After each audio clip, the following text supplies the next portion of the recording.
Ողջույն հարգելի հեռուստադիտողներ, 168-ը շարունակում է աշխատանքը, եթերում ռևյուն է, մեր տաղավարում այսօր հյուրընկալել եմ 20-րդ դարի լավագույն բանաստեղծներից մեկի Համո Սահյանի որդուն Նայիրի Սահյանին։ Շնորհակալ եմ հրավերն ընդունելու համար։ Եվ այսպես մեր հանդիպման ու քննարկման թեման Համո Սահյանի արձանի չտեղադրման շուրջ ծավալվող զարգացումներն են։ 2014 թվականին Սահյանի 100-ամյակին այդ արձանն արդեն իսկ պետք է տեղադրված լիներ, սակայն տեղադրված չէ առ այսօր։ Ինչու չի տեղադրվում եւ այս առումով ինչ ունենք։ Ես այդ հարցը ինքս ինձ տվել եմ, միշտ պատասխանը չեմ գտնում։ Նորմալ ազգերը զարգացած, նրանք միշտ պատրաստ են իրենց մեծերին հանեն միջազգային ասպարեզ, այո, միջազգային հարթակներ։ Եվ դրանով իրենք ցույց տան, որ խելոք ազգ են, որ քաղաքակիրթ ազգ են, որ ունեն ճիշտ եւ պինդ հիմքեր։ Մեզ մոտ հակառակն է։ Մեզ մոտ միշտ այդ մարդկանց հարվածում են, որպեսզի դուրս գան անուններ, որոնք ոչինչ չեն ասում ոչ մեկին։ Թե այդ պետության քաղաքացիներին, առավել ևս դրսում ապրող մարդկանց։ Իմ կարծիքով մի պատճառ կա, դա էգոն է, ղեկավարների էգոն է։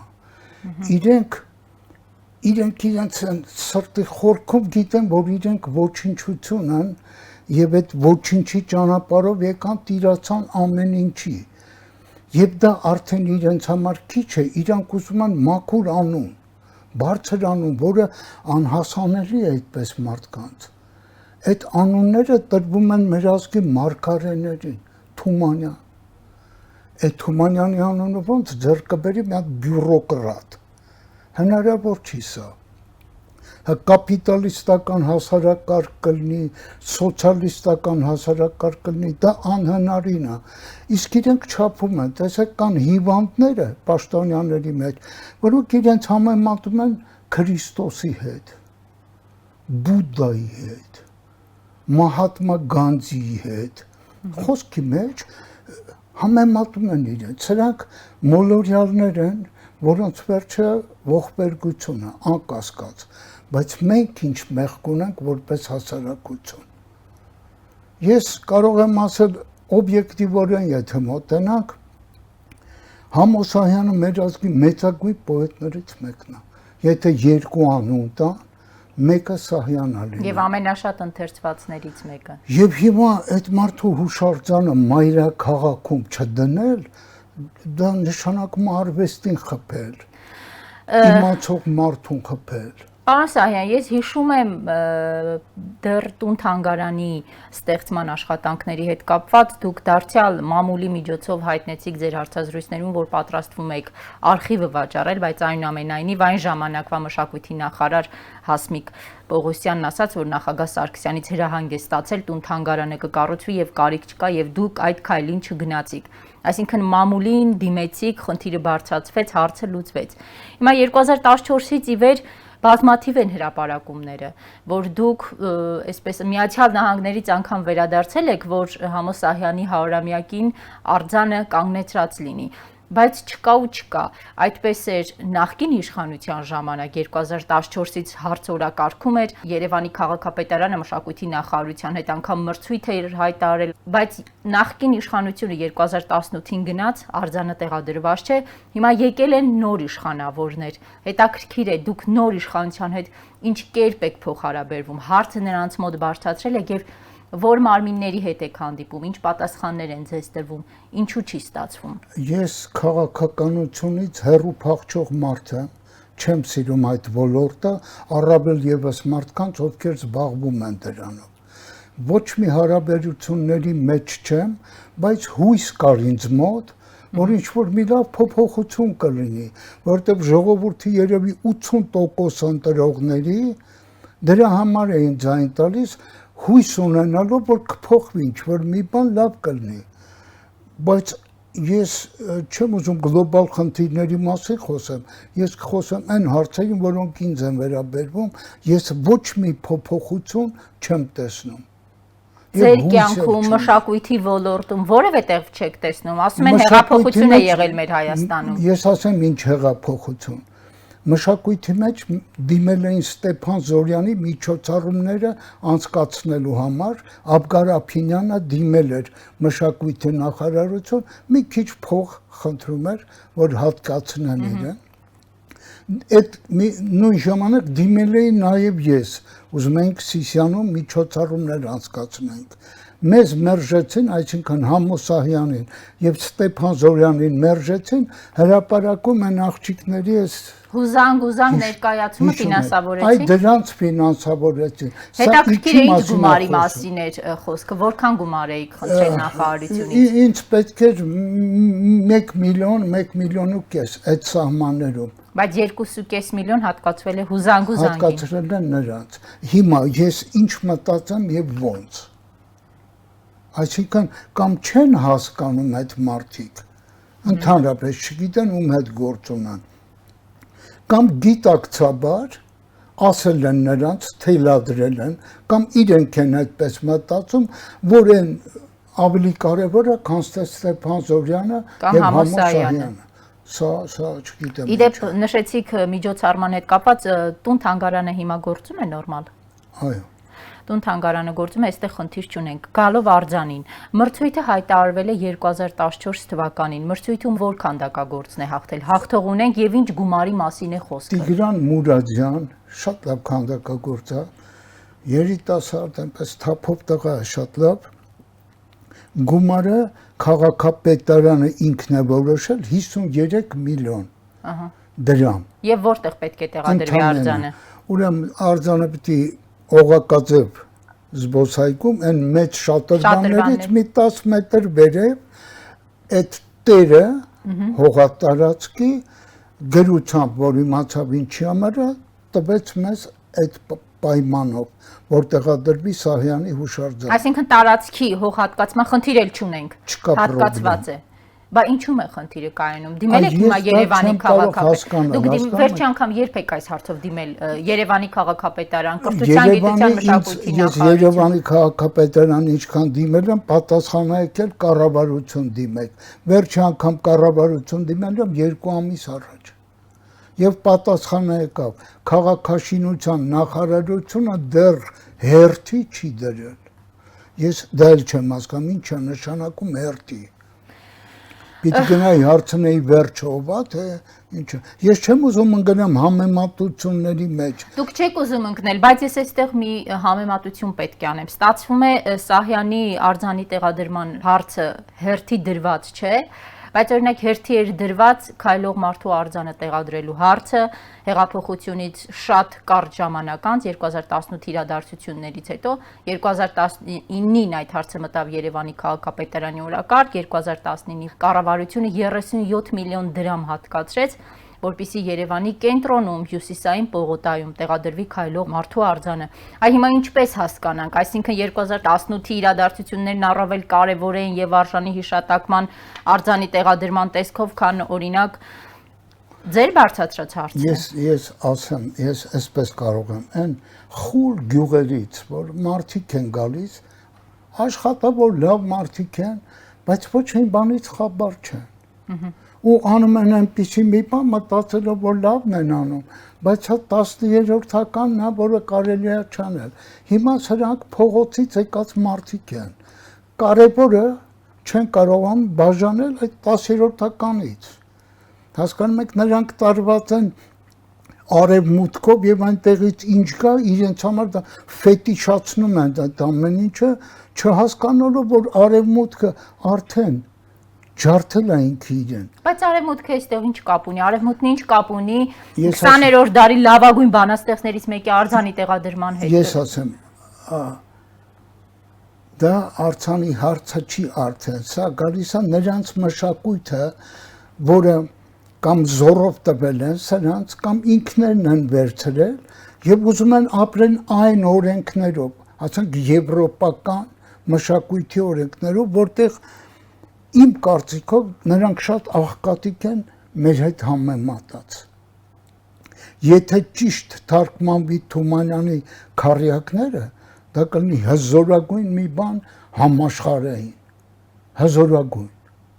Եթե Սահյանը թարգմանվի, այսօր շունչ է տալիս այդ մարդու պոեզիան, շունչ, այս պայմաններում, երբ որ մենք ծուխ ենք շնչում, խեղդվում ենք,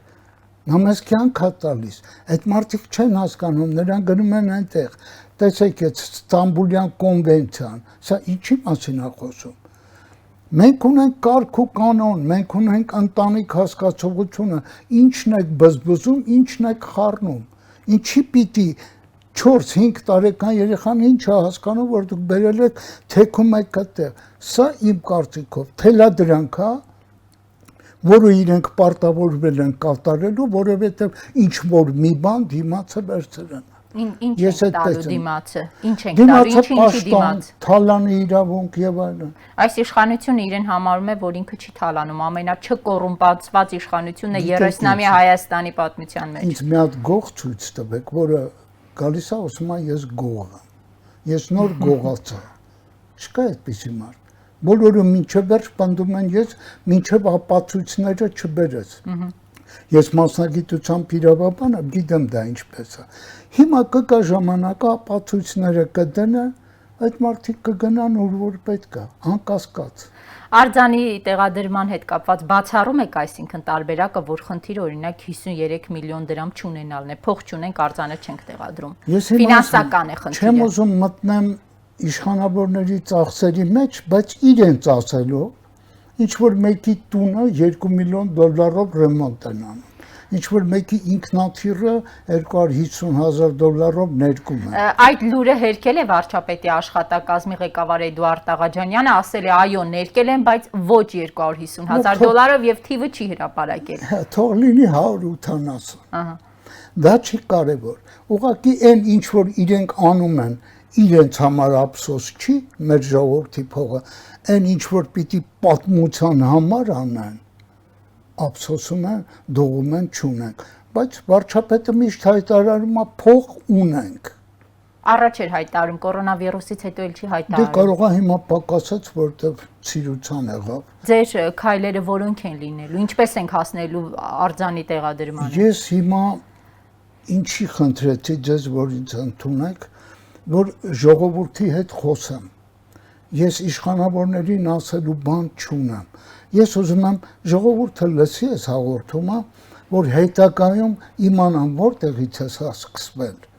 որովհետև իմ վերաբերմունքը լինելու է adekvat, ինչպես որ իրենք վերաբերվում են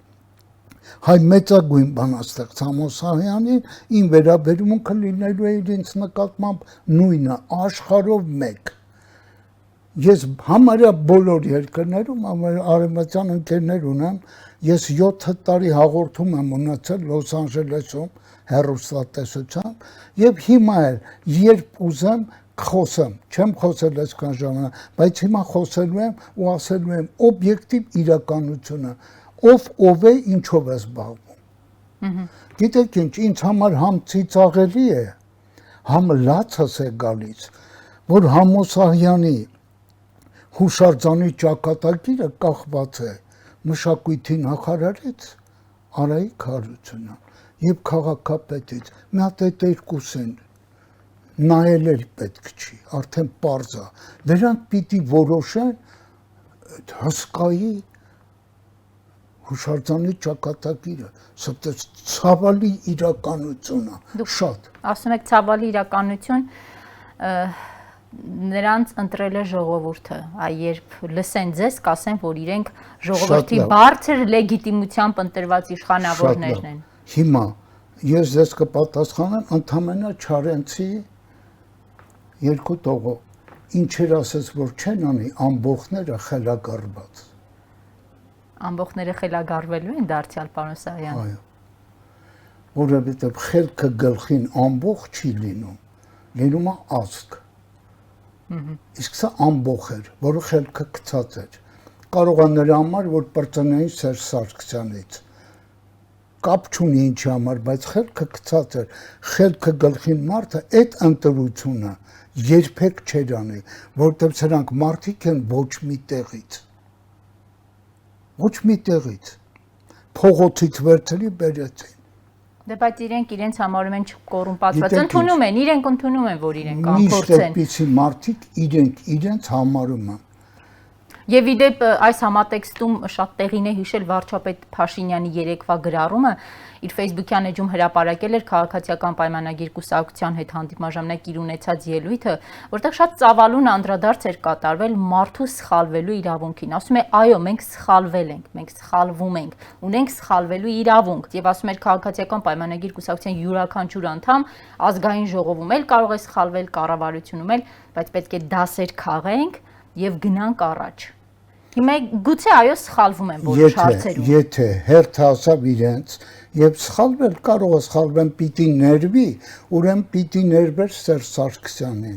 պիտի ներվեր երկրորդ նախագահին եւ առավել եւս առաջինին, որը քանդուքարափարեցեց երկիրը, ո՞ս հակցնելու բան չունեմ։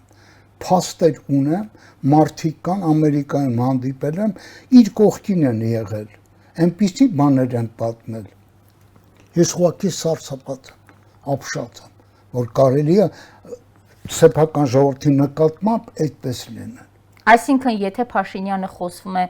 սխալվելու իրավունքի մասին եւ ասում է, որ դա ներելի արարք է, այսինքն դա պետք է ներվեր նաեւ Սերժ Սարգսյանին, Ռոբերտ Քոչարյանին։ Անկասկած, այդ ինչի սրանք կներվի, նրան չէ։ Ներում չի լինում բժիշկներին, որտեղ նրանք սխալվելու իրավունք չունեն։ Չի լինում իրավաբաններին, որտեղ մարդկանց ճակատագրի հետ են աղում։ Առավել եւս պետության առաջի դեմքը ինչ է նշանակում սխալվել եմ։ Սխալվել ես գնա նստի։ Դու իրանք չունես սխալվելու։ Իսկ եթե հիմա ասում ես չգայիր, այդ ինչի եք ձգտում, գալիս եք ասում են, ինչն է ձեզ քաշում։ Օրինակ հիմա ինձ աղաչեն, ես չեմ ուզենա գնամ վարչապետ աշխատեմ։ Չեմ ուզենա ուղղակի։ Ես իմ գործն եմ անում համեստ է արևի տակ, չեմ էլ ուզում անունս էլ լսեմ։ Սա բացառություն է այս հանդիպումը, որտեղ էլ տեղ չկա։ Այլ տարբերակ չունեք։ Ցեփ չկա։ Պարոն Սահյան, դուք հետևում եք Հայաստանի մշակութային գրական կյանքին եւ առհասարակ որպես ականավոր գրողի որդի դուք ինքներդ ինչ եք անում այդ մշակութային ու գրական կյանքի համար։ Գրական կյանքի համար միշտ հանդիպումներ եմ ունենում Աբգարափինյանի հետ համագործակցում եմ, ինքը հիմա Երևանի գրողների միության նախագահն է, երիտասարդների հետ աշխատում, շատ շնորհակալ գործ է։ Հանդիպում ենք, խոսում ենք եւ աշխատում ենք ցույց տալ պոեզիայի մեջ, գրականության մեջ ճիշտ ճանապարհ են, ավանդական ճիշտ ճանապարհը։ Էլեմենտար բան չգիտեն, ուզում են ստեղծագործեն, բայց չգիտեն, որ բանաստեղծությունը պիտի հանգավորված լինի։ Այն եվրոպականը մերը չի, փորձել են մերոնք, բայց դա պոեզիա չի, դա փիլիսոփայություն է, բայց պոեզիա չի, պոեզիա պիտի լինի հանգավորված, այսա պիտի մտցնենք օրինակներ բերել, շատ աշխատանքներ տարվում են։ Անկասկած։ Ես հիշում եմ, որ անցյալ տարի հուլիսի 20-ին նշվել էին Սահյանական օրերը Հայաստանում եւ այն ժամանակ ասվեց մամուլի հետ շփումների ժամանակ էլ, որ առաջին անգամ են նշվում, բայց տևական են լինելու եւ անընդհատ են նշվելու ամեն տարի։ Հիմա շարունակվում են։ Այս վարակը խանգարեց։ Ես խոսեցի Սիսիանի քաղաքապետի հետ, ասեց պարոն Սահյան, չեն կարող, շատ վատ վիճակ է, ես իրեն հասկանում եմ։ Իսկ պարոն Սահյան, այսօր հայ գրողը ինչ խնդրի առաջ է կանգնած եւ պետությունն այստեղ առաջիկա ինչ անելիք ունի։ Գիտեք ինչ, նախ պետությունը պետք է գիտակցի, որ գրականությունը, պոեզիան, սա ազգի հիմքերից մեկն է։ Հայրս ասում էր մեր լեզուն, դա համն է մեր բերանի։ Սա պիտի իմանա։ Երբ որ իմանան գնահատականը ճիշտը կլինի, ցավոք սրտի, նրանք չգիտեն։ Կարծում եմ բռնի ուժն է աշխատում։ Մարդկանց մեջ վախսերմաններն են աշխատում։ Նախկինները գիտեին նախկին իշխանությունը։ Գիտեք ինչ, Սերժ Սարգսյանը բանասեր էր։ Իմանար, չիմանար, թաքցներ, չթաքցներ, սովորել է լավ էլ գիտեր։ Այսինքն իր գրողի սխալները- նկատմամբ վերաբերմունքը նախկին իշխանության ժամանակ այլ էր, հիմա այլ, ուզում եմ հասկանալ տարբերությունը նկատելի է։ Ես նկատել եմ Համոսահյանի ծննդյան 100-ամյակին օպերայի մեծ դահլիճում արվեց, ներկա էր Սերժ Սարգսյանը եւ հետո հանդիպեցինք մենք, աչքերի մեջ արցունք կար։ Իսկ 2018-ից հետո Սահյանի վերաբերյալ որևէ տոն, որևէ Մի հիշատակի որ երկու նշվել է անգամ մեծ, վարչապետը արտասանել է, դա ինչով եք պայմանավորում։ գիտեք ինչ, երևի Հղումները Սահյանին։ Երևի պետք է, եթե սիրեր այդքան ինչքան արտասանում է, կհետաքրքրվեր։ Հիմա ինչով է զբաղվում ժառանգը։ Սահյանի կենտրոնից չկա, ինչով կարող եմ օգնել։ Դուք մեր եթերում ունեք հնարավորություն վարչապետին հարցեր ուղղելու, պարոն Սահյան։ Ես ընդամենը մի հարց կողեմ վարչապետին։ Պարոն վարչապետ, դուք տարբերում եք Համոսահյանին ինչ որ մի չինովնիկից, թե ոչ։ Եթե այո, ես ձեզ հետ խոսելու բան ունեմ, եթե ոչ, խոսելու բան ընդհանրապես չունեմ։ Պարոն Սահյան, դուք խոսեցիք, որ Սահյանին վերաբերող միջոցառմանը հրաժարվել են գումար հատկացրել են ինչ-որ հուզանգի արկատուների միջոցով վճարված գումարների դեպ։ Ես ուզում եմ հասկանալ հիմա այդ սահմանագիծը դրված է, որտեղ է մշակույթը, որտեղ է մշակույթի իմիտացիան։ Մենք կարողանում ենք այդ գիծը ճիշտ տարբերակել։ Չէ, իմ կարծիքով։ Գիտեք ինչ, երբ որ մի բանը հասկանում ես, գիտակցում ես դրա դերակատարությունը, չափը, բարձրությունը, ծառայում ես դրան, ես այդ ծառայությունը չեմ տեսնում։ Պիտի ստիպված լինեն ժողովրդի մեջ աղմուկ լինի, որ ինչ-որ մի բան անեն, որ ասեն լավ թող սուս մնան։ Իրենք իրենցով ինչ-որ մի բան նախաձեռնեն, որը մեր ազգին անհրաժեշտ է, պետք է, ես չեմ տեսնում։ Իսկ արդյոք մեր ազգի անհրաժեշտություններից եւ առաջնահերթություններից է բխում այն, որ մեր մշակութային ռազմավարությունը վերանայենք այնպես, որ օտարերկրյա պետությունների ֆինանսավորմամբ ինչ որ ծրագրեր այստեղ չիրականացվեն, որովհետև կան տեսակետներ, որ հաշվի առնելով օրինակ թուրք-ադրբեջանական տանդեմը, մեր աշխարհագրական դիրքը, մենք ինչ գիտենք, որ օրինակ թուրքական փողերով Հայաստանում որևէ մշակութային ինչ որ միջոցառում չի ֆինանսավորվի։ Պետք է արգելենք դա։ Անկասկած ֆինանսավորվում է։ Հիմա ֆինանսավորվում է անկասկած թուրքական փողերով։ Թուրքական փողերով անպայման չի ուղիղ բանկից բանկ Դե իպարզա դա արդեն։ Գնում է ինչ որ մեկի անուններ չեմ ուզում տամ, արա ամերիկացու միջոցով գալիս է միտեղ, որը կոչվում է բարեգործական հիմնադրամ։ Կոչերը նրանք թաքցնելու ձևերը շատ լավ գիտեն, հենց 21-րդ տարում, բայց որ աշխատում անկասկած, ասեմ ինչի։ Եթե մեր ազգի մեջ կան մարդիկ, որ փողով կվաճառեն ազգը, պետությունը, իրենց ծնողին, իսկ այդպիսիները կան եւ ես տեսնում եմ, ուրեմն այդ փողերը աշխատում են, անկասկած։ Կարող ենք 1-2 միջոցառում առանձնացնել, ավելի Գիտեք, հստակեցնելու իմ համար։ օրինակ բերածա, հերիք չի։ Այն սատանեական շարժումներով են կիսասեքսուալ, կիսապորնո, այդ ինչ էր այդ երեխաների ցույց տվածը։ Դա ինչ է։ Ինչ է դա։ Դա արվեստ չէր, բա ինչ էր։ Այսա տալիս են ու կամած այդպես սկսում են։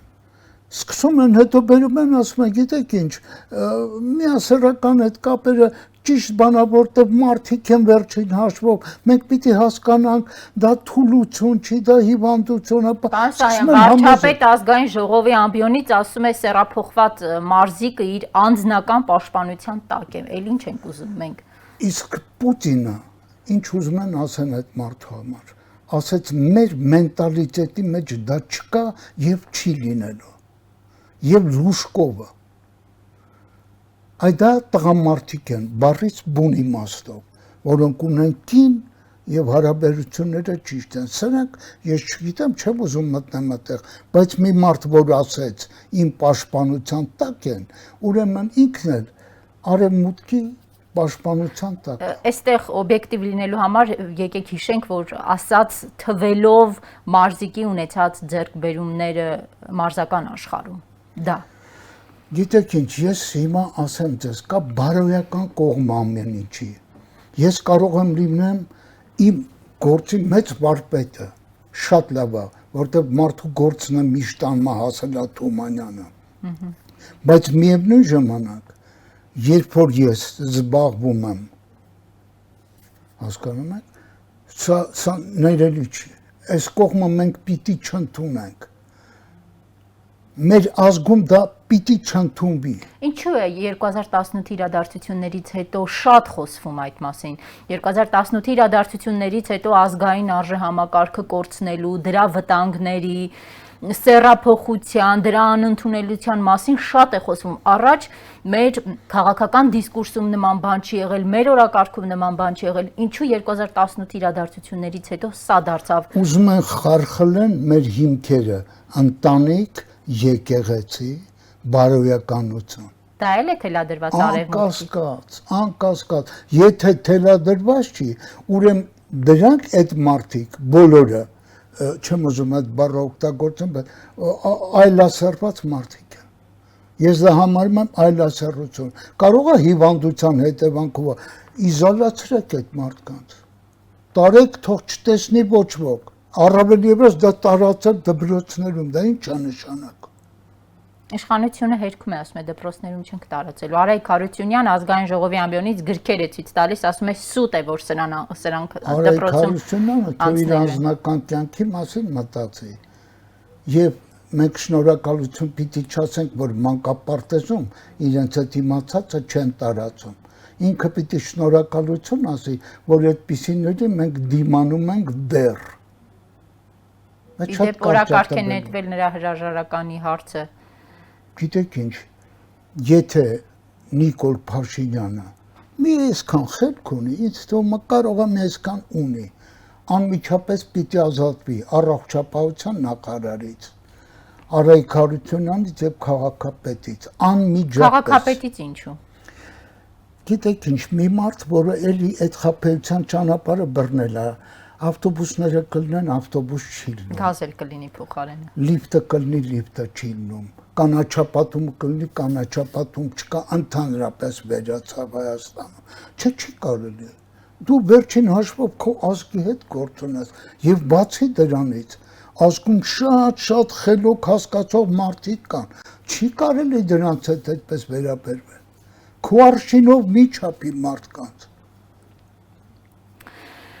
Շնորհակալ եմ պարոն Սահյան մեզ հյուր գալու համար, շնորհակալ եմ հետաքրքիր հարցազրույցի համար, մենք կհետևենք զարգացումներին, գուցե այս հարցազրույցը դառնա պատճառ, առիթ, որպեսզի քաղաքապետարանը վերանայի իր մոտեցումը եւ Սահյանի արձանը, եթե